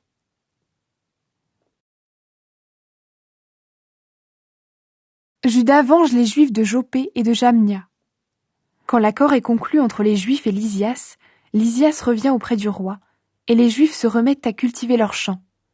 Mais parmi les gouverneurs de la région, Timothée et Apollonius, fils de Gunéus, Hiéronyme et Démophon, ainsi que Nicanor, commandant des soldats de Chypre, ne laissent pas les Juifs vivre dans le calme et la tranquillité. Les habitants de Jopé commettent un acte terrible. Ils font semblant d'être amis des Juifs qui habitent dans leur ville. Ils les invitent avec leurs femmes et leurs enfants à faire une promenade en mer dans des barques qu'ils ont préparées eux-mêmes. Comme l'ensemble des habitants de la ville a pris cette décision, les Juifs acceptent. Ils veulent montrer qu'ils souhaitent vivre en paix et qu'ils ne se méfient de rien. Mais quand ils sont en pleine mer, les gens de Jopé les noient tous. Ils sont au moins 200. Dès que Juda apprend la nouvelle de ce crime barbare contre les gens de son peuple, il réunit ses hommes. Il prie Dieu, le juste juge, et il part attaquer les assassins de ses frères. Pendant la nuit, il met le feu aux ports, brûle les bateaux et fait tuer ceux qui se sont réfugiés à cet endroit. Les portes de la ville sont fermées. Alors Juda part avec l'intention de revenir bientôt pour tuer tous les habitants de la ville de Jopé. Il apprend ceci. Les gens de Jamnia veulent tuer les Juifs qui habitent chez eux de la même façon qu'à Jopé. Il va donc attaquer Jamnia pendant la nuit. Il met le feu au port, il brûle les bateaux. On aperçoit la lumière des flammes jusqu'à Jérusalem, à environ 45 kilomètres de là. Juda prend la ville de Caspho. Ensuite, Juda et ses hommes partent de Jamnia pour aller combattre Timothée. Ils sont à peine à 2 kilomètres de Jamnia. À ce moment-là, 5000 Arabes au moins les attaquent, aidés de 500 cavaliers. Un violent combat s'engage, mais les soldats de Juda remportent la victoire avec l'aide de Dieu. Après leur défaite, les nomades arabes demandent à Juda de faire la paix. Ils promettent de donner des troupeaux aux Juifs et de leur rendre toutes sortes de services. Juda pense qu'ils peuvent lui être vraiment utiles. C'est pourquoi il accepte de faire la paix avec eux. Quand l'accord est conclu, les Arabes rentrent sous leurs tentes.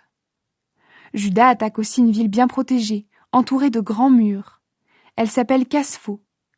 Ses habitants sont des étrangers venant de plusieurs pays. Ils comptent sur la solidité de leurs murs et sur leurs réserves de nourriture pour résister. Ils se montrent grossiers envers Juda et ses hommes. De plus, ils les insultent et se moquent de Dieu en disant des choses qu'on ne peut même pas répéter. Mais Juda et ses soldats appellent à l'aide le grand maître du monde qui, au temps de Josué, avait renversé les grands murs de Jéricho sans aucune machine de guerre. Ensuite, ils s'élancent contre les murs de la ville avec une ardeur sauvage. Parce que Dieu le veut, ils prennent la ville. Ils tuent tellement de monde que le lac voisin, large de 400 mètres environ, semble rempli du sang répandu. Juda remporte la victoire à Karnaïm. Juda et ses hommes quittent Caspho. Ils font environ 140 kilomètres à pied, et ils arrivent au lieu bien protégé du Charax, chez les Juifs appelés Toubien. Ils ne trouvent plus Timothée dans la région. Celui-ci est parti parce qu'il n'a rien pu faire, mais il a laissé des soldats bien armés à un endroit. Dosithée et Sosipater, 2 commandants des troupes de Juda Maccabée, partent les attaquer. Ils tuent les soldats, plus de 10 000 hommes laissés par Timothée dans ce lieu bien protégé. De son côté, Juda divise ses troupes en plusieurs groupes. Il nomme les officiers qui doivent les commander. Puis il s'élance contre Timothée, qui a autour de lui 120 000 soldats à pied et 2 500 cavaliers. Quand Timothée apprend que Juda approche, il envoie les femmes et les enfants se réfugier dans la ville de Karnaïm avec tous les bagages. C'est un endroit presque impossible à attaquer. On ne peut pas l'atteindre facilement, car tous les chemins sont étroits. Au moment où le premier groupe des soldats de Juda apparaît, les ennemis sont effrayés. Ils sont morts de peur. En effet, le Dieu qui voit tout se montre à eux. Ils fuient dans tous les sens. Souvent, ils sont blessés ou transpercés par les épées des autres soldats de leur propre armée. Juda poursuit avec énergie ces criminels pour les mettre à mort, et il tue près de 30 000 hommes. Les soldats de Dosithée et de Sosipater prennent Timothée lui-même. Il les supplie très habilement de le laisser partir sans lui faire de mal. Il leur dit qu'il a en son pouvoir des parents ou des frères de beaucoup d'entre eux. Ceux-ci peuvent être tués s'il lui arrive quelque chose. Après de longues discussions, Timothée promet de leur rendre leurs parents sans leur faire de mal. Alors les Juifs le laissent partir pour sauver leurs frères. Ensuite, Juda va occuper Carnaïm et son lieu sacré consacré à la déesse Atargatis. Là, il tue 25 000 hommes. Juda rentre victorieux à Jérusalem. Après cette défaite des ennemis et leur destruction, Juda part attaquer Éphron. C'est une ville bien protégée où habitent Lysias et des étrangers de plusieurs pays. Des jeunes gens solides sont placés devant les murs de la ville et ils combattent avec courage. Dans la place, il y a beaucoup de machines de guerre et de grandes réserves d'armes. Mais les Juifs prient le Maître qui a le pouvoir de détruire par sa puissance les forces des ennemis. Ils peuvent ainsi prendre la ville et ils tuent environ 25 000 hommes parmi ceux qui la défendent. Ensuite, ils quittent cet endroit et ils partent attaquer la ville de Sitopolis, située à 110 km de Jérusalem. Mais les Juifs qui vivent là affirment ceci. Les habitants de Sitopolis ont été bons pour eux, et ils les ont bien reçus quand ils étaient dans le malheur. Alors Juda et ses hommes remercient les gens de cette ville. Ils leur demandent de montrer à l'avenir la même bonté envers le peuple juif.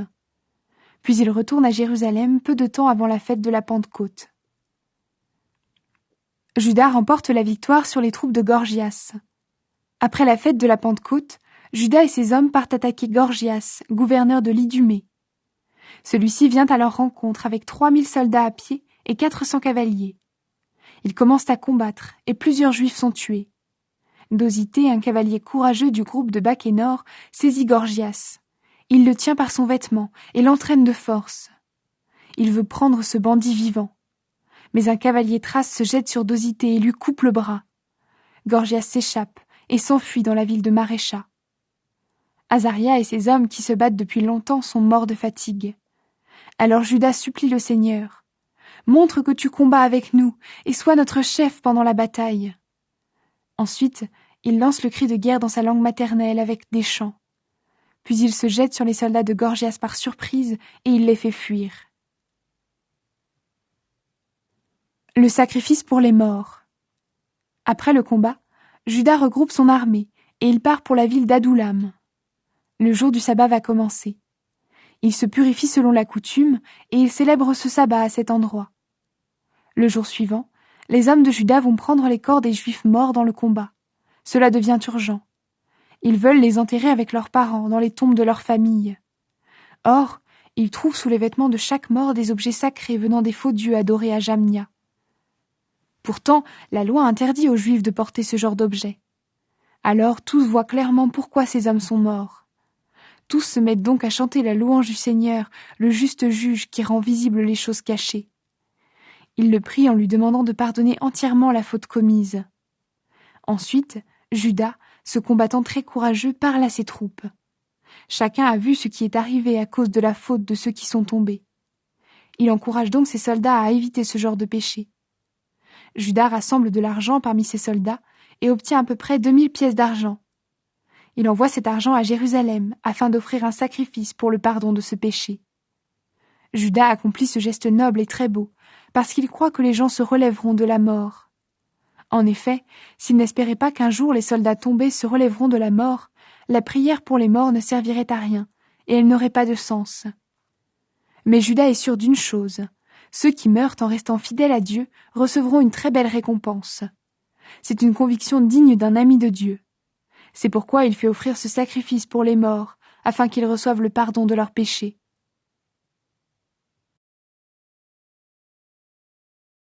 Antiochus Eupator fait tuer Ménélas.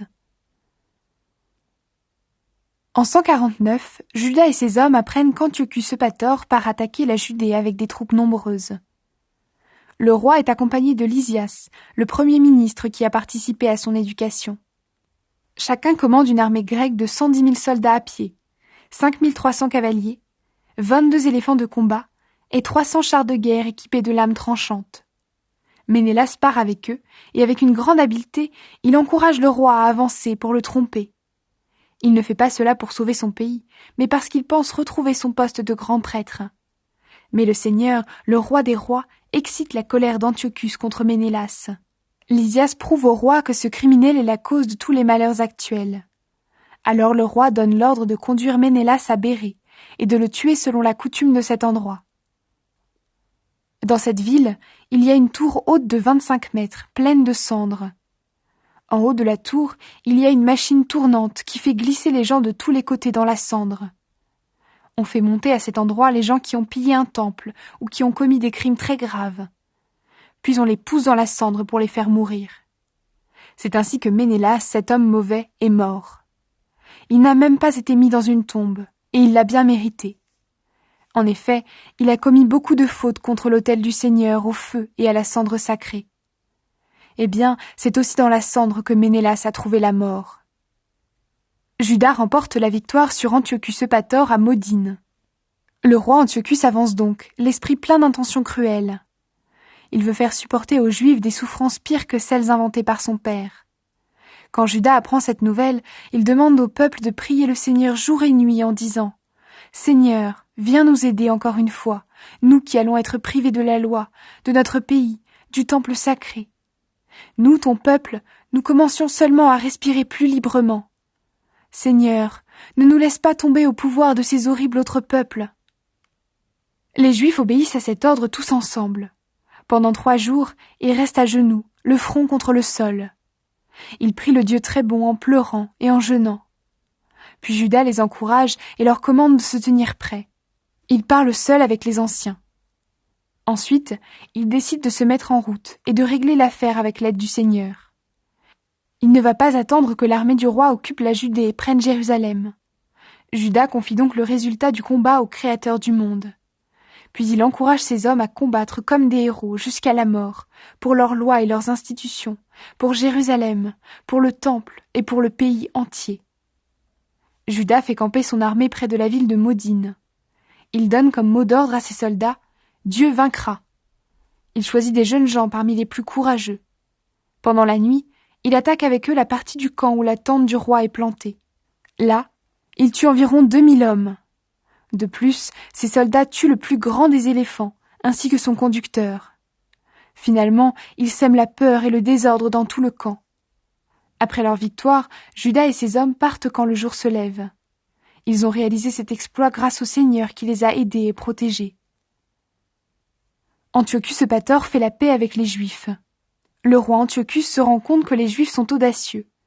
Il cherche alors à attaquer leur place par la ruse. Il marche contre Bethsour, une forteresse juive bien protégée, mais les Juifs le repoussent. Il revient au combat et il est vaincu. Juda fait passer aux gens de Bethsour ce qui leur est nécessaire. Mais Rhodocus, un soldat juif, communique des secrets militaires aux ennemis. On le cherche, on l'arrête et il est mis à mort. Une deuxième fois, le roi rencontre les gens de Bethsour. Il veut faire la paix avec eux. Ceux-ci sont d'accord et Antiochus retire ses troupes. Ensuite, il attaque Juda et ses soldats, mais il est vaincu. Le roi a laissé Philippe à Antioche. Il l'a chargé de diriger les affaires du royaume. Or, Philippe s'est soulevé contre lui. Antiochus est bouleversé. Il rencontre alors les Juifs pour discuter avec eux et leur accorde ce qu'ils demandent. Il jure de respecter leurs droits et fait la paix avec eux. Puis il offre un sacrifice. Il honore le temple en lui faisant un don généreux et reçoit bien Juda Maccabée. Ensuite, le roi nomme Hégémonide gouverneur de la région qui s'étend de Ptolémaïs jusqu'à Guéra. Il va à Ptolémaïs, mais les habitants de cette ville ne sont pas contents de l'accord passé avec les Juifs. Ils sont en colère et veulent que cet accord soit rejeté. Alors Lysias prend la parole devant tout le monde. Il défend l'accord de toutes ses forces. Il réussit à convaincre les gens et à les calmer. Il les ramène ainsi à de meilleurs sentiments. Puis il part pour Antioche. Voilà ce qui s'est passé pendant l'attaque du roi Antiochus et comment il s'est retiré.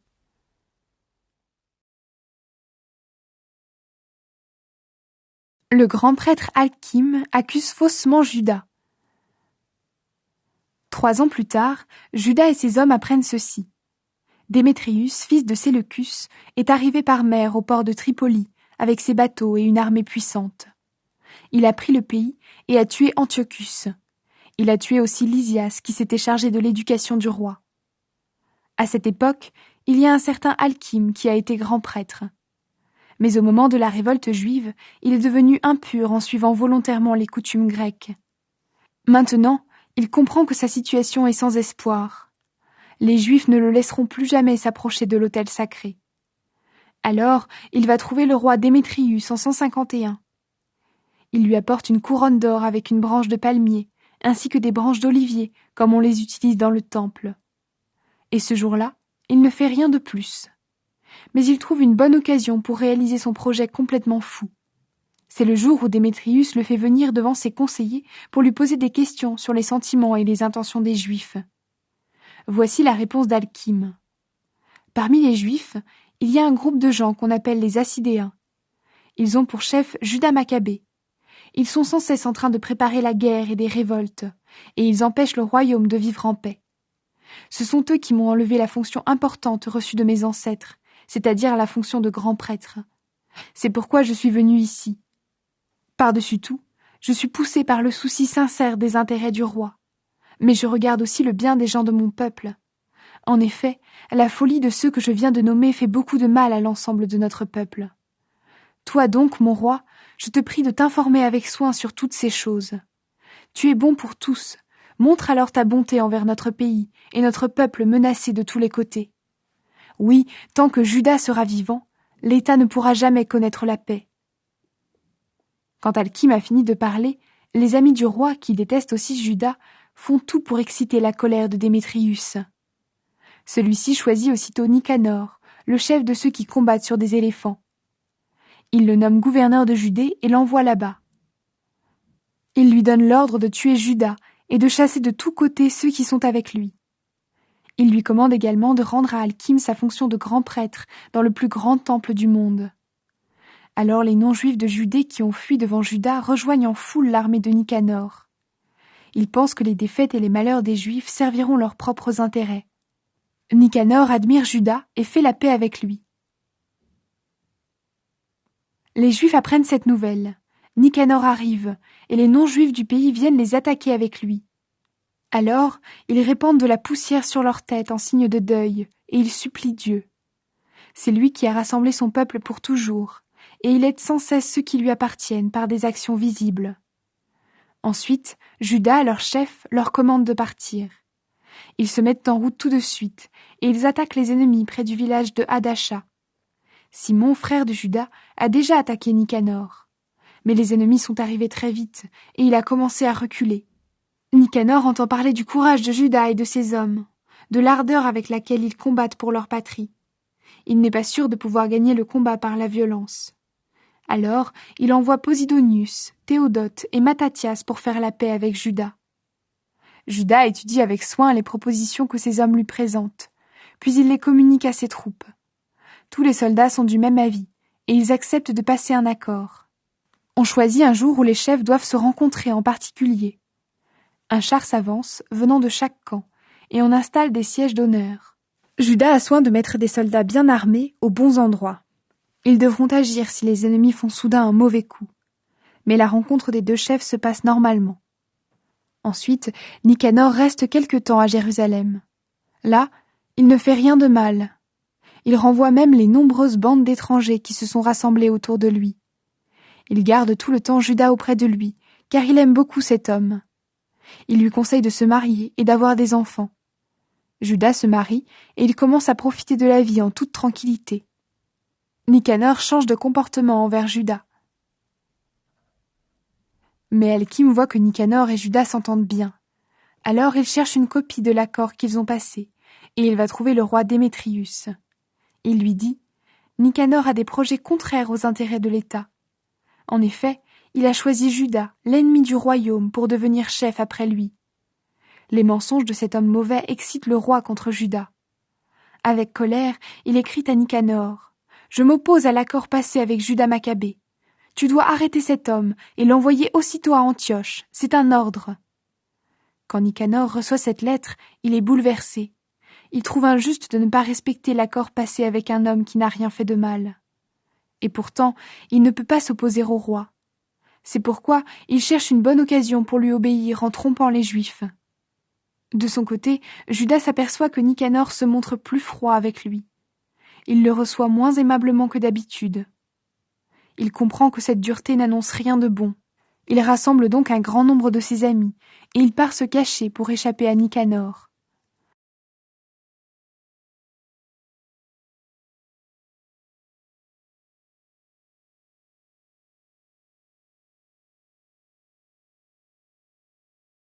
Mais les prêtres affirment avec serment « Nous ne savons pas où est l'homme que tu cherches. » Alors Nicanor lève le bras contre le temple, et il fait ce serment.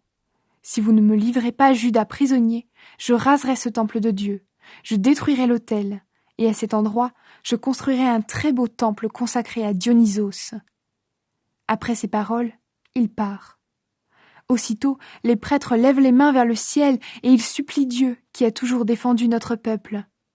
Ils lui disent « Seigneur, tu n'as besoin de rien. Pourtant tu as bien voulu avoir parmi nous un temple où tu habites. Seigneur très saint, nous venons de purifier ta maison. Nous t'en prions, fais qu'elle ne soit plus jamais rendue impure. » La mort de Razis. Parmi les anciens de Jérusalem, il y a un homme appelé Razis. Il a le souci du bien des gens de son peuple, et tous l'apprécient beaucoup. On l'appelle Père des Juifs, à cause de son affection pour eux. Or, quelqu'un le dénonce à Nicanor. Au début de la révolte, des gens l'ont déjà accusé de continuer à suivre les coutumes juives. Avec beaucoup de force, il a risqué sa santé et sa vie pour les défendre. Nicanor veut montrer aux Juifs qu'il les déteste. Il envoie donc plus de 500 soldats pour arrêter Razis. En effet, il est sûr de frapper durement les Juifs en supprimant cet homme.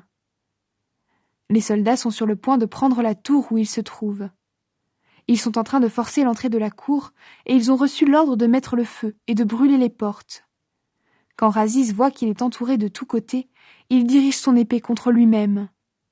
Il aime mieux mourir avec honneur que de tomber entre les mains de ces criminels et d'être traité avec mépris. Cela n'est pas digne d'un membre d'une famille noble. Mais à cause de la rapidité du combat, son coup d'épée manque son but. Les soldats arrivent en courant à l'intérieur du bâtiment. Alors, Razis court sans peur en haut des grands murs, et il se jette en bas avec courage. La foule qui s'y trouve recule aussitôt, et Razis tombe au milieu d'un espace vide. Mais il vit encore. Plein d'ardeur, il se met debout, couvert de sang. Ses blessures le font beaucoup souffrir. Pourtant, il traverse la troupe de soldats en courant, et il monte sur un rocher élevé.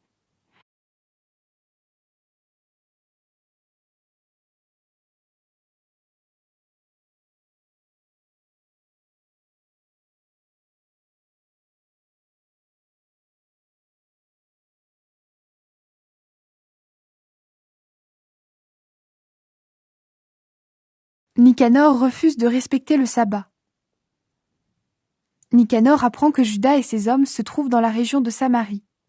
Il décide de les attaquer le jour du sabbat, car il ne risque rien ce jour-là. Les Juifs qui sont obligés de combattre dans l'armée de Nicanor disent à celui-ci « Ne va pas les tuer d'une façon aussi cruelle et barbare. Respecte plutôt le jour que Dieu a honoré particulièrement. Il en a fait le jour le plus sacré de tous. Dieu voit tout, ne l'oublie pas. » Mais cet homme 3 fois criminel demande « Au ciel, est-ce qu'il y a un maître qui a commandé de célébrer le sabbat ?»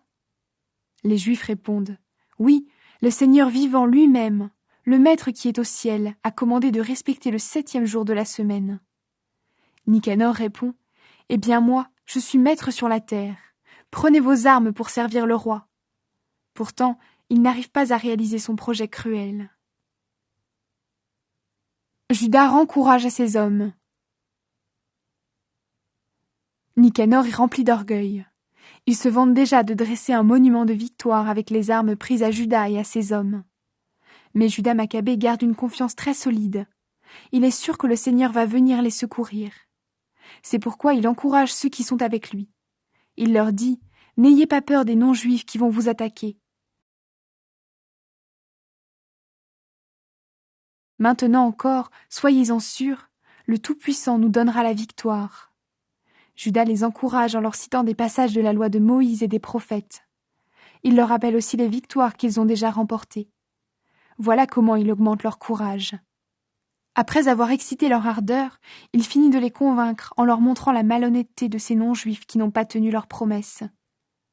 C'est de cette façon que Juda arme chacun de ses hommes.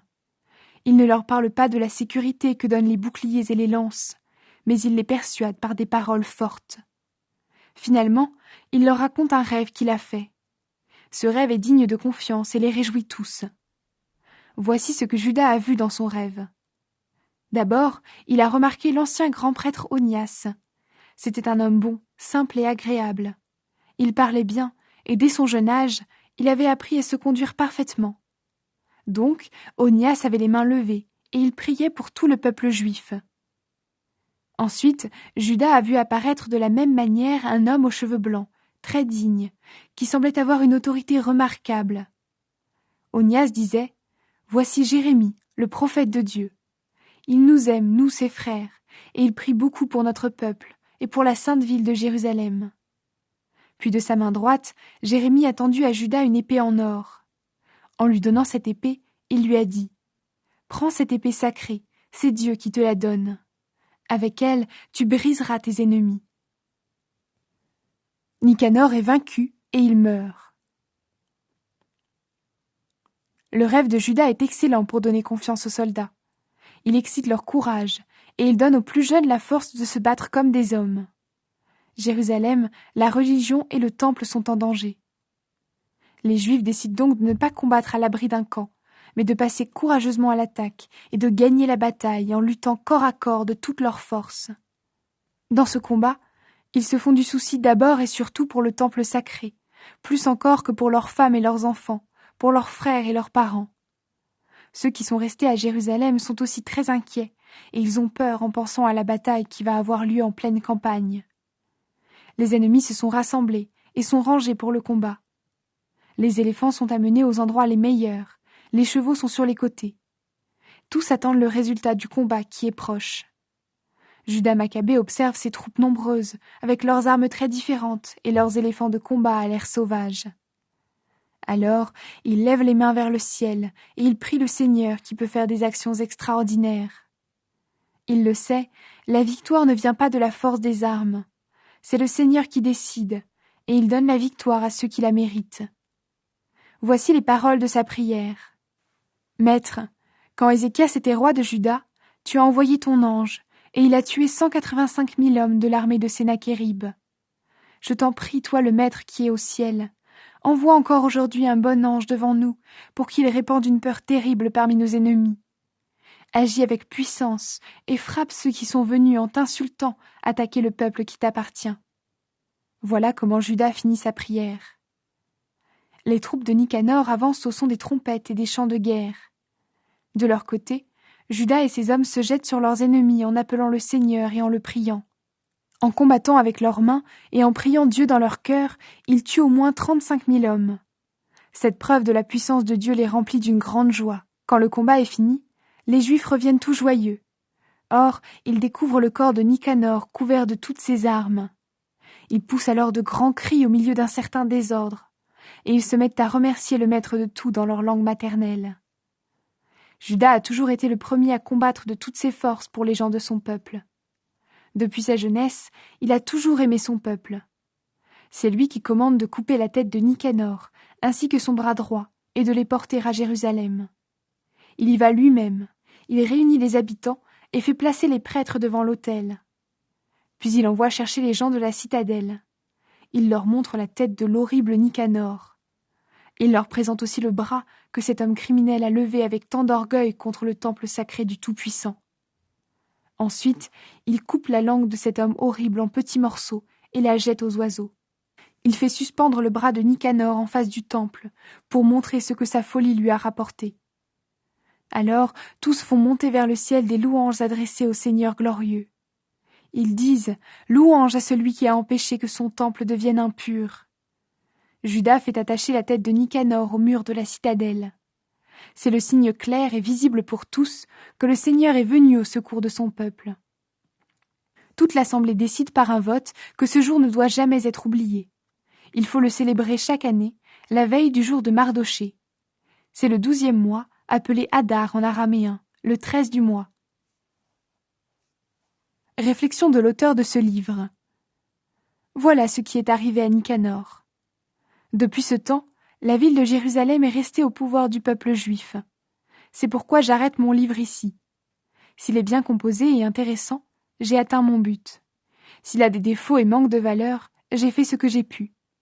Il n'est pas bon de boire du vin pur ou seulement de l'eau. Mais le vin mélangé d'eau est une boisson délicieuse, d'un goût agréable.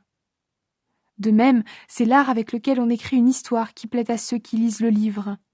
C'est donc ici que je m'arrête.